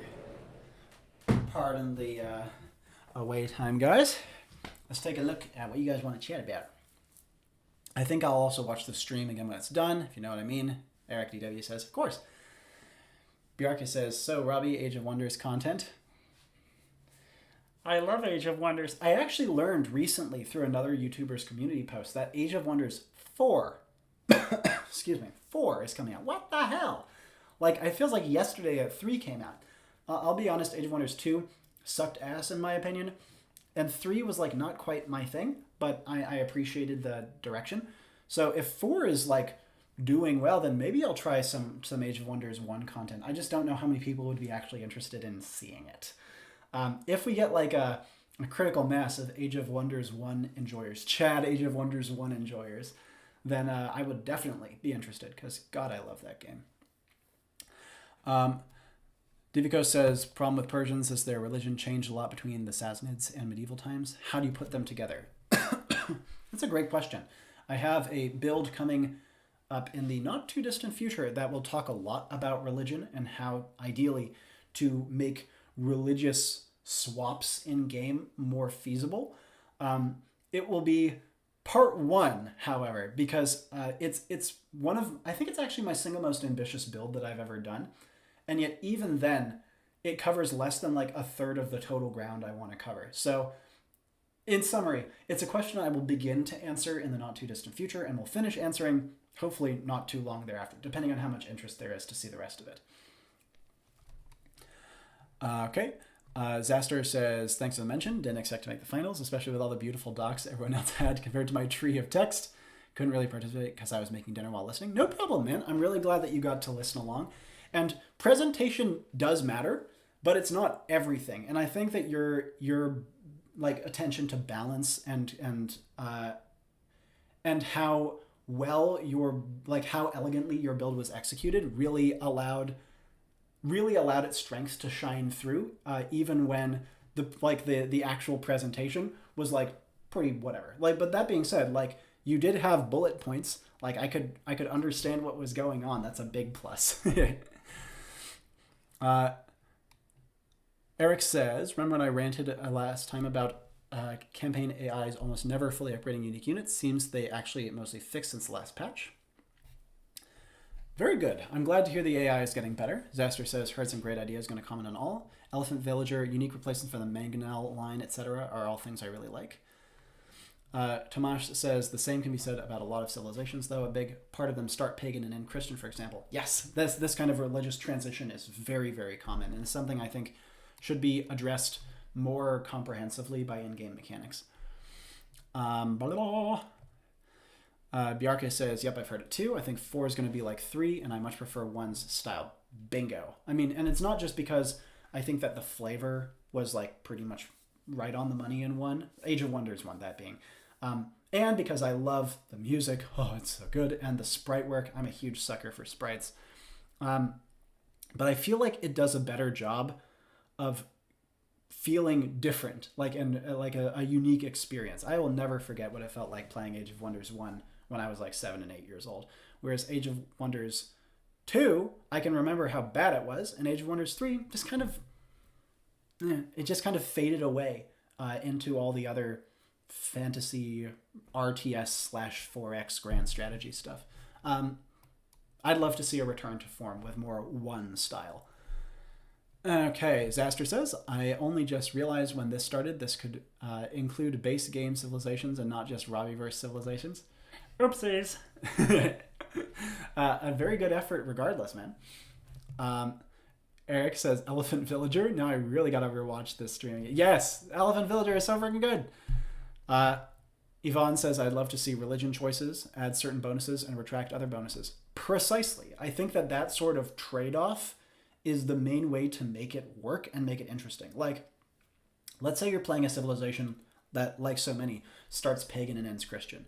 Well, you can kind of act out through playing them in your 1v1 Arabia, right? What it would look like if they never became Christian. Like in my particular game here, I think that the pagan bonuses are more useful. So I'm going to stay pagan and end the game like that. Whereas if you went with the Christian side, you'd actually have a trade-off of some kind. And in some games it would be better and more useful, and in some games less so. So I think it's something that's going to be very necessary. From my perspective, at the very least. I'm sure it's very, very, very low on the list, if it's even on the list of any of the actual powers that be, but we'll see. I hope you guys enjoy the build when that drops. Carlos says, man, this channel makes me feel so bad. I'm studying history and feel like I'm the one with less history knowledge here. No, you are certainly well above me, I'm sure. I am a parrot for history. I regurgitate what other more intelligent people taught me. But I'll tell you, there's a lot of commenters here who really know their shit with history. It makes me feel very privileged to be able to relate a lot of what they're sharing with me. Divikos says, for example, Zoroastrians could not have heresy, but as Persians became Shia, it was considered as a heresy. Yeah, I think that's like one of many examples and directions that you could take such a thing in. Tomasz says, as a student of history, you're going to have to accept that you are going to be good in your own hyper-specific field and not much beyond that. Yes. Whereas someone like me, I'm just this sponge who briefly absorbs a bunch of history on a specific topic, squishes it out elsewhere, and then returns to my brain being all dry and porous as it normally is. It's a terrible analogy.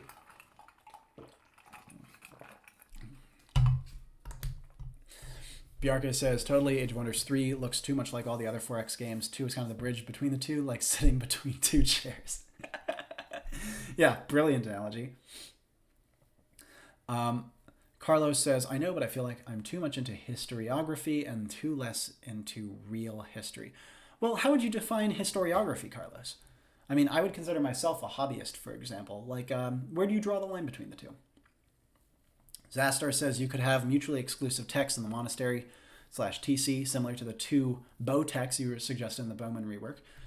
Excellent idea. That is actually one of the directions I'm thinking about going in. But for me, I'm thinking about having that be like some of the later iterations. Like in this first religious build that I'm planning on doing, I'm trying to make it as broad-ranging as possible, and then get into some of the more wacky stuff a little bit later. Excellent point, though. Edelweiss says history is complex and never-ending. Can't know everything, and that's never a bad thing. Wise words. Divico says there are many history students here. I am not alone. Yeah, I feel like a pretty substantial proportion of the channel is. Eric says, did you look at the Steam page of Return to Rome for more information? I did. I had a couple of viewers link it, including Phoenix Alaris. Thank you. He sent me an email with a screenshot of it, which is very helpful. Merlin says, could the Dutch have for unique technology polderen, the art of reclaiming land? I do fear it's just outside the relevant time frame, though.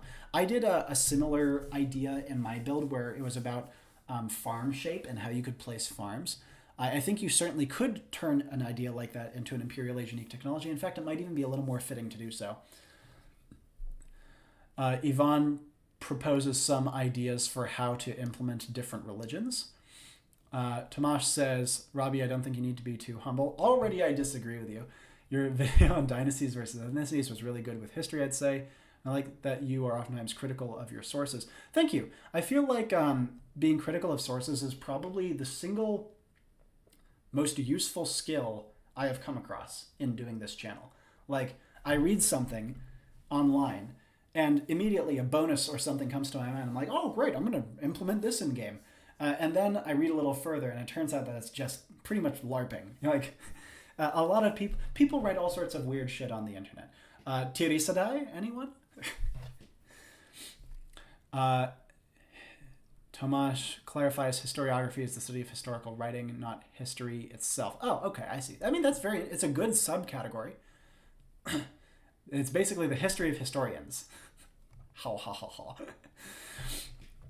Yvonne has a bunch of other ideas on religious. Wow, you are just full of ideas, man. It's unbelievable. And Rizagaro says, dropping by to say hi, watch it fully later. No problem, man. I hope that you enjoy it when you watch it later. There's a lot of great builds. You are welcome to vote for your own, of course. Divico says, if you survive that, you can face anything. Carlos says, I could read one doc and from an academy perspective see which mistakes have been made, like what's not good quoted or which sources aren't good, but I have no idea about real history. I don't know, man. I think you're being too hard on yourself. That sounds like a really important skill set to have. Like, it's a broad enough and impactful enough topic that I feel like subcategories like that are just part of a thriving academic ecosystem. But that's just opinion me, yeah? Brave of you to assume that I haven't already died due to historiography. Well said, man. You guys have any other questions for me? Any other topics you'd like me to briefly address before we sign off here? we kept this one nice and short. It's only an hour and a half thus far. Happy to go a little bit longer if you'd like, of course. But I'm pleased my voice hasn't completely crapped out on me yet. Hopefully. Yeah, let's wait a little bit to see what else come in. And ooh, we got 4 responses already. I'm not going to click on it though. I don't want to show what other people are voting for. Just to keep it, keep it above board, keep it kosher. Let's see. If anyone does encounter any other documents that have no access available, just let me know which ones and I'll try to contact the creator. Eric says, Steam page says unique unit Centurion has an aura effect similar to the Vexillarius. Yes, it does. Haha! I was at least a little bit good with my guess on this one. Though I will say, I think that it is not brilliantly designed. Obviously we'll have to see how it's implemented, but to me it sounds a little bit niche. And I think the idea is there for sure. I just don't see Centurions as something that makes sense for you to be amassing an army of. That just feels kind of off to me, you know what I mean? I'm just impressed with the dense amount of knowledge, history, and game design present here. I'd say the only one of those that I feel at all qualified to actually take credit for is the game design stuff, and that is, as you know, suspect already. Like my builds are definitely on the extreme side. And that's because as a designer, I much prefer to push the boundaries of things. To me, it's a lot easier to start extreme and then correct. Whereas trying to get it perfect when you, at the very first take just kind of makes everything beige and bland. But that's just my opinion. Your Vexillarius? Yes, my Vexillarius. Studying history and different cultures and then go visiting those places is my main hobby, and to merge that with AoE works brilliantly. Couldn't agree more, Ivan. I'm not a traveler. I do not like traveling whatsoever. But learning about these places and these different cultures is just absolute perfection for me. It's like one of my favorite hobbies. It was one of my favorite hobbies even before doing this channel. And then to merge it with something I feel like I have an actual bit of experience in with game design felt like a pretty natural connection. The fact that you go out and visit them, though, that's absolutely sick. That's something I certainly cannot say that I've done. Centurion as a unit is just horribly cliche. I feel like, yeah. Like when Lorenzo and I were originally doing our Romans build, he said, so do you want to do the Centurion? I was like, no, I will not do the Centurion. Maybe I'm just being stubborn, but it felt lame. Carlos says, everyone should see my Google Doc. The no one expects the German Inquisition is a great meme. Agree. Carlos's doc was extremely entertaining. Tomash says, also a bit questionable for the unique unit to be legionary. That's literally just a dude with a shield. It's not unique. He's the most generic footman of the army. In the late Roman, infantry was wonderfully or horribly unique in roles, titles, and fighting styles, so calling it all a legionary is quite meh. I agree, though of course my legionary was also a part of my build in a similar way to how theirs was.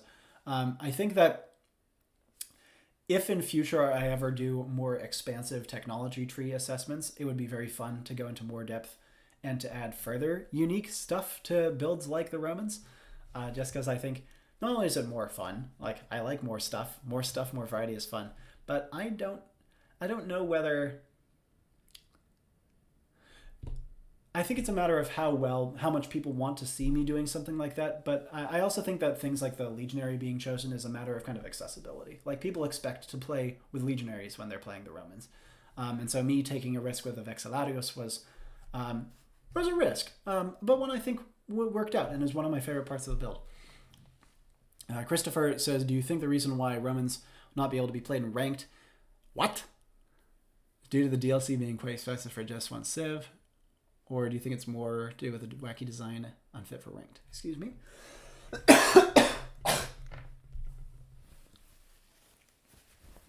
Sorry for being gross, guys. I had no idea they weren't going to be available in ranked. Well, that's horseshit. That's just the worst of both worlds. Come on, guys.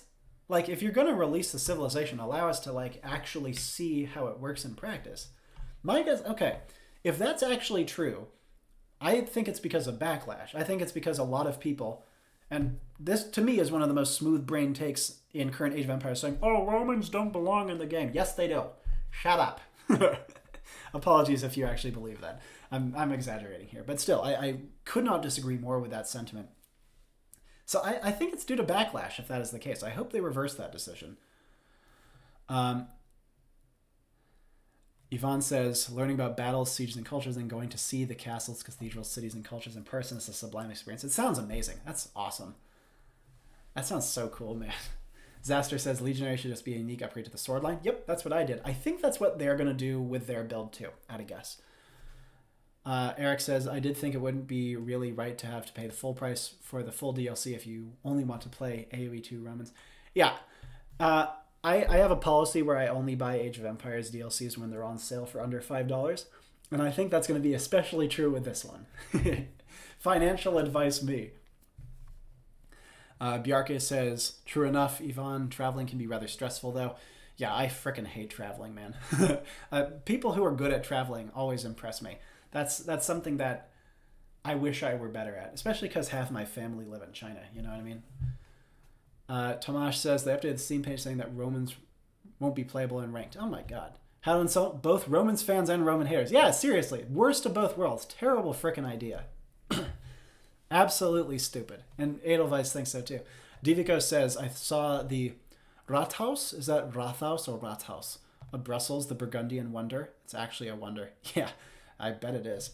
The fact that some of the wonders we see in game are still standing today is one of those things that makes me feel very, very small. Yeah, this no Romans in ranked thing perturbs me. I don't know about you guys. It feels, yeah, it really feels like they're trying to play to both sides in a very shitey way. Han says, the period where Romans were on top is well out of AoE2 range. For me, it's a bit awkward to include them. Yeah, it's definitely true that if they were trying to depict Rome at its height, that would be a huge mistake. But since they are seeming to depict latter Rome, I think it's very fitting, especially considering they appear in so many campaigns already and similar. But I think if they were trying to represent Republican Rome, bad. No. So no concrete bonus, you nerds. Like, to me, I think something that would be kind of comparable from my point of view is if we were to see, for example, if we were to see a civilization that was talking about colonial America, you know, like, technically, the Britain's first settlements were within the Age of Empires relevant time frame. Technically true, but misses the point completely. Like, to me, that's pushing it way too far and taking it outside of the AoE 2 time frame. But for something like the Romans, for me at least, it's not even close to comparable. Bjarke says, not liking traveling is a personality thing. Probably true. Tomash says, traveling isn't stressful if you have zero responsibility. Well, joke's on you, because I had zero responsibility for much of my life and also hated traveling that. Just make sure if you visit a wonder in real life, don't stand too close, or you steal the victory time from the municipality. Well said, Merlin. Yvonne says, traveling not for everyone, but I love it. From Europe, Africa, Caribbean, such experiences are wonderful. Crave to go to Turkey and Jerusalem next. That's sick, man. That's so sick. Give me a travel review in the comments when you do so. Divico says it's a good idea. Can do the same with Teutons and Swiss with a Zweihander unique unit instead of champion. Oh yeah, I've thought about the same. It's something I intend on seeing at some point. Bjarke agrees with Tomas. Eric says, do you think there will be a new DLC to be entirely focused on AoE 2 in the not too distant future? I do think so.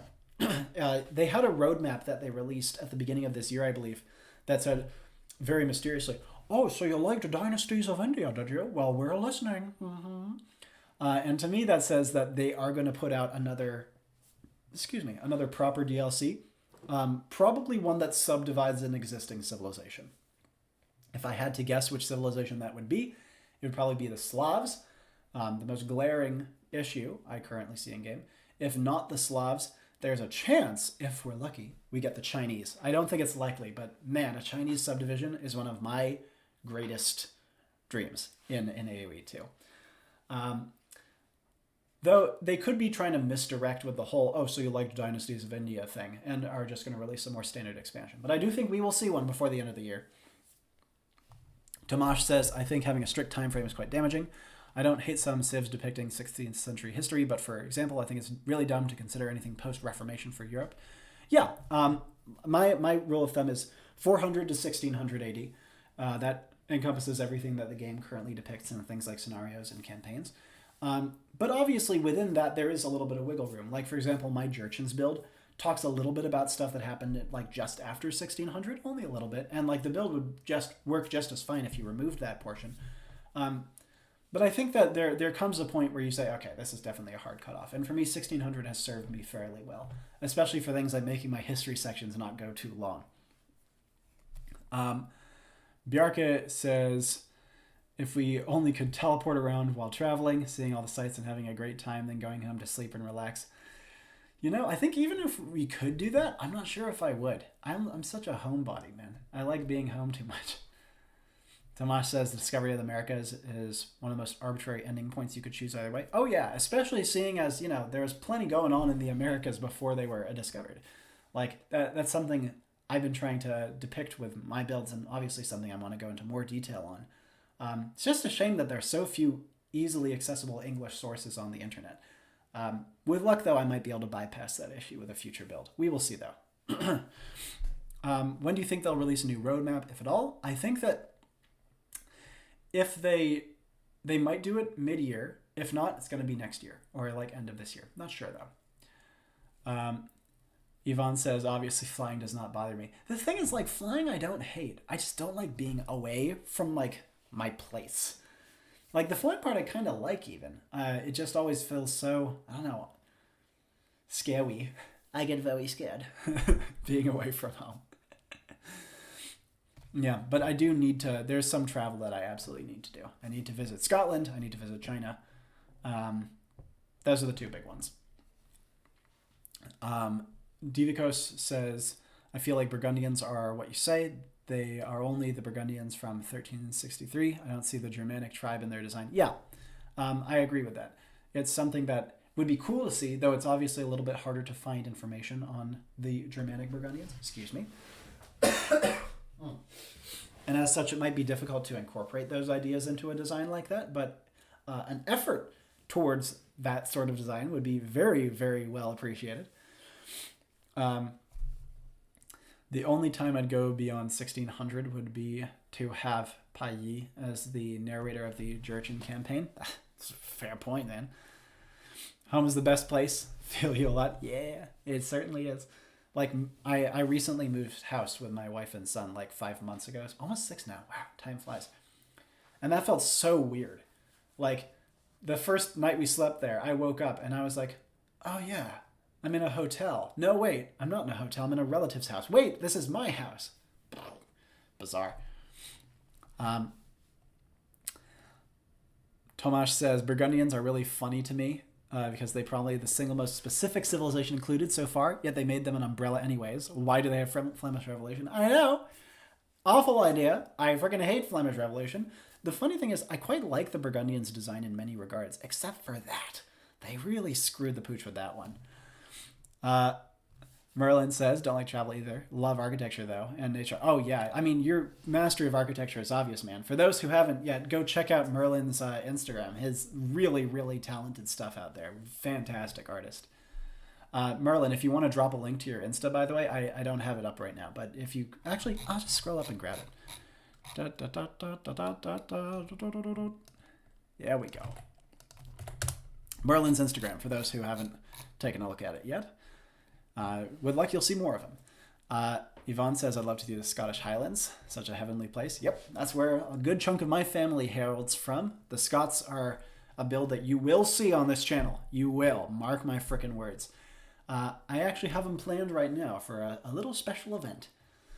Divico says to depict the Flemish and the Battle of Golden Spurs. A civilization would have done that much better, I think. I mean, you make a lot of sense, and I'm sure that they're nervous about releasing too many civilizations at once. God, I love the Battle of Golden Spurs. Is such a cool piece of history, though. Eric says, I'm not sure about the devs splitting the Chinese, since I heard China's pretty sensitive to the way other cultures depict them. Look at Winnie the Pooh. Yep. Yeah, there's a lot of issues with splitting the Chinese. I still think it is good and important. And from a lot of the Chinese commenters that I've spoken with, there's actually an interest in it from the Chinese player base, at least. But whether the government agrees is another question entirely. Won't say too much further, but yeah, I think it's a mixed prospect. Christopher says, can you speak a language other than English? I took 8 years of French and know a bunch of songs in other languages. Like I said, I'm just like with history, with languages, I'm a parrot. I'm pretty good at imitating sounds, especially if you give me like enough time to hear them. And I mean, I picked up a bunch of different phrases and things like Mandarin, right? But I would not say I'm anywhere near fluent in any other language besides English, including French. Like after those 8 years of study, it kind of just like poured right out the other ear. I do love language, though. It feels kind of hypocritical to say that, despite not actually knowing any, though. Bjarke would like to visit Scotland too. That in New Zealand. Representing Low Countries of Burgundy is a super stupid choice either way. Bingo. Zaster says the length of these conversations and how off topic they go is proof that this community needs a Discord. Yeah. Agreedo. Yeah, Discord is something I do plan on setting up, guys. Thank you for being patient with me. There's a lot of steps I'm trying to go through. I have like a roadmap for what I want to do with the channel. And the Discord is on that. Possibly by the end of this month. Don't want to make any promises, though. I must go. Divico says I must go. I did not even visit a whiskey distillery. If you can go, you really should. Talking about Scotland. Edinburgh, Stirling, the castles transformed into hotels. That sounds so cool. Man, that sounds really cool. Can we get a historiography rant channel in the Discord? Yeah, we can get one of those. Oh, salut Robert, je suis sûr que tu comprends tout ce que j'écris. Avec quelques cours, tu parleras très bien. Yeah, my accent is okay. And I do understand a little more than I let on, but I don't think I'm fluent. Like, if you stuck me in France for a month, I would probably kind of regain it. But I do love French, though, and I quite like the accent. When I feel like I got the r down pretty well, and that was one of my proudest moments in French, figuring out how to do that. All right, guys, let's say one or two more questiones if you have any, and then we will wrap up. Eric says, what? Assuming you're referring to my attempt at reading out Divikos's French comment, that I was trying to pronounce what he said. Roughly speaking, he says, "Hi, Robbie. I'm sure that you understand more than you say, and with all that, you speak pretty well." Oh, Zaster says, by the end of this month, my brother in Christ. That's in like 12 hours at most, depending on your times. I forgot. I thought it was May. Sorry, guys. I spent the entirety of the last 2 days in bed, pretty much. So my sense of the passage of time is completely thrown off. Oh, God. Is that, I think Ivan is putting some Afrikaans in chat. Let's see if Lekker and vir Jule? I don't know how to do the J. Have a good evening, all. A good evening to you too, man. And yeah, thank you guys so much for showing up. I really hope this has been enjoyable for you. I hope it's exciting seeing all the finalists. And to the victor go the spoils. May the best build win. But of course, it's hard to say that because you all submitted such freaking fantastic builds. I cannot iterate enough how fun it was to go through these and how awesome you guys are for putting in this amount of effort into all of these designs. I can't wait to see who ends up winning, and I really look forward to doing another one of these contests a ways down the line, eh? Couple final things. Time to go make some tea. Good to see you, Yvonne. Thanks for showing up. J'espère que tu te rétabliras vite.